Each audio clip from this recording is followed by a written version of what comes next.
হয় আসলতে অসম সাহিত্য সভাৰ একাদশ বিশেষ বাৰ্ষিক যি অধিৱেশন এই অধিৱেশনখনি 12 বজিয়াৰ 5 বজাৰ সমন্বয় ক্ষেত্ৰত কাইলৈৰ পৰা অনুষ্ঠিত হ'ব। 4 দিনীয়া বৰ্ণাঢ্য বৰ্ণিল কাৰ্যসূচীৰে অনুষ্ঠিত হ'ব। ইতিমধ্যে প্ৰস্তুতি প্ৰায় সম্পূৰ্ণ হৈছে। প্ৰায় 90% কাম ইতিমধ্যে হৈছে আৰু অলপ কাম বাকী আছে। এই কামখিনি আজিৰ ভিতৰত হৈ যাব, যিহেতু কাইলৈ পুৱাৰ পৰা বিস্তৃত কাৰ্যসূচীৰে আৰম্ভ হ'ব। আৰু প্ৰথম কাইলৈ লক্ষ্মীনাথ বেজবৰুৱাৰ আহঁতগুৰি যি প্ৰতিমূৰ্তি আছে, লক্ষ্মীনাথ বেজবৰুৱাৰ জন্মস্থান, তাতেই লক্ষ্মীনাথ বেজবৰুৱাৰ প্ৰতিছবিত বন্তিৰ প্ৰজ্বলন আৰু পুষ্পাঞ্জলিৰে আমাৰ অসম সাহিত্য সভাৰ যি 4 দিনীয়া কাৰ্যসূচী, এই কাৰ্যসূচীসমূহ আৰম্ভ হ'ব। আৰু 1 তাৰিখৰ পৰা 1 তাৰিখে আমাৰ 31 তাৰিখে কাইলৈ আমাৰ বিভিন্ন যি মূল তোৰণ, মূল মণ্ডপ ইত্যাদি যিবোৰ আছে সেইসমূহ শুভ উদ্বোধন কৰা হ'ব। আৰু 1 তাৰিখে পুৱাৰ পতাকা উত্তোলনেৰে কাৰ্যসূচী আৰম্ভ হ'ব পুনৰ। আৰু 1 তাৰিখে আমাৰ 107খন পতাকা উত্তোলন হ'ব ইয়াতে, যিহেতু 107 বছৰ অসম সাহিত্য সভা হৈছে, 107 বছৰ হ'ল। গতিকে ইয়াতে 107খন পতাকা উত্তোলনেৰে কাৰ্যসূচী আৰম্ভ হ'ব। আৰু স্মৃতিতৰ্পণ, আমাৰ শ্বহীদ তৰ্পণ ইত্যাদি কাৰ্যসূচীসমূহ হ'ব। আৰু 2 তাৰিখে যিখন মুকলি সভা হ'ব, এই 2 তাৰিখে মুকলি সভাত অসমৰ মুখ্যমন্ত্ৰী ডক্টৰ হিমন্ত বিশ্ব শৰ্মাও উপস্থিত থাকিব। লগতে অন্যান্য যিসকল মন্ত্ৰী আছে, এই মন্ত্ৰীসকলো উপস্থিত থাকিব। আৰু ইতিমধ্যে 12 বজিয়াৰ লগতে মৰিগাঁও আৰু নগাঁও জিলাৰ সকলো ৰাইজ এই অধিৱেশনখনি সাফল্যমণ্ডিত কৰিবৰ বাবে ইতিমধ্যে উঠি পৰি লাগিছে।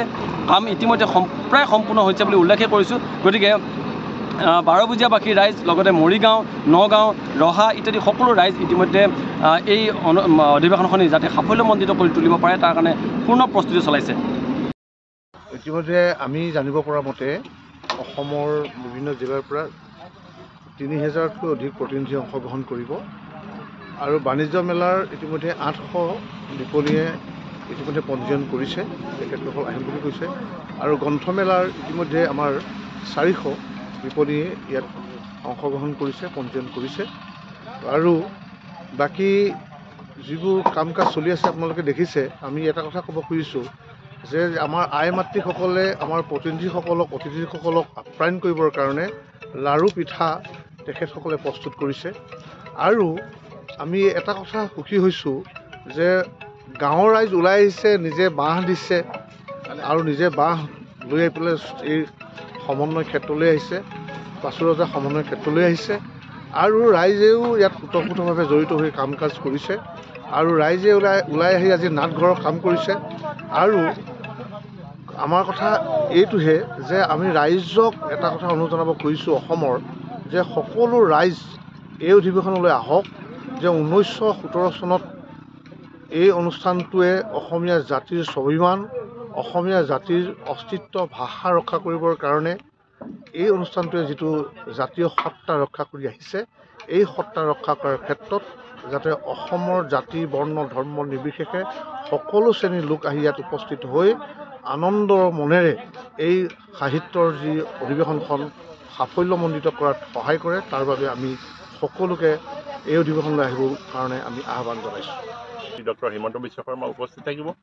আৰু দ্বিতীয়খন যিখন মুকলি সভা হ'ব, সেই মুকলি সভাত ইতিমধ্যে আমি কনচেণ্ট পাইছোঁ যে অসমৰ এগৰাকী জ্যেষ্ঠ মন্ত্ৰী, কেন্দ্ৰীয় মন্ত্ৰী শ্ৰদ্ধেয় সৰ্বানন্দ সোণোৱালদেৱ তেখেতে উপস্থিত থাকিব। আৰু মূল সভাখন 2 তাৰিখৰ ইতিমধ্যে মই যিখন উল্লেখ কৰিছোঁ, এগৰাকী সংস্কৃত পণ্ডিত, দেশৰে নাম জ্বলা সংস্কৃত পণ্ডিত উৰিষ্যাৰ সম্পদানন্দ মিশ্ৰ ডাঙৰীয়া, তেখেতেও ইতিমধ্যে কনচেণ্ট দিছে, তেখেতে উপস্থিত হ'ব। গতিকে এই গোটেইখিনি সামৰি আমি ভাবোঁ যে আমাৰ একাদশ যিখন বিশেষ বাৰ্ষিক অধিৱেশন 12 বজিয়াত অনুষ্ঠিত হ'বলৈ গৈ আছে, ই এখন সৰ্বাংগ সুন্দৰ এখন অধিৱেশন হিচাপে পৰিগণিত হ'ব।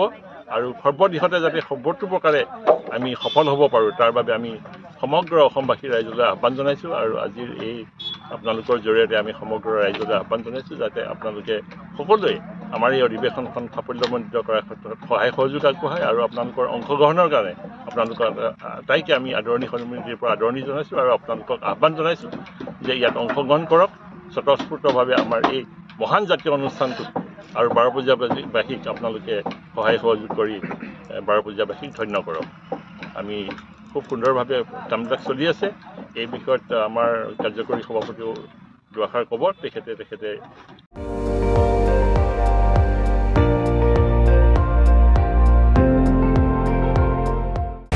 আপুনি চাই আছে ND24, সৰ্বশ্ৰেষ্ঠ নহয়, সৰ্বোত্তমৰ দৌৰা।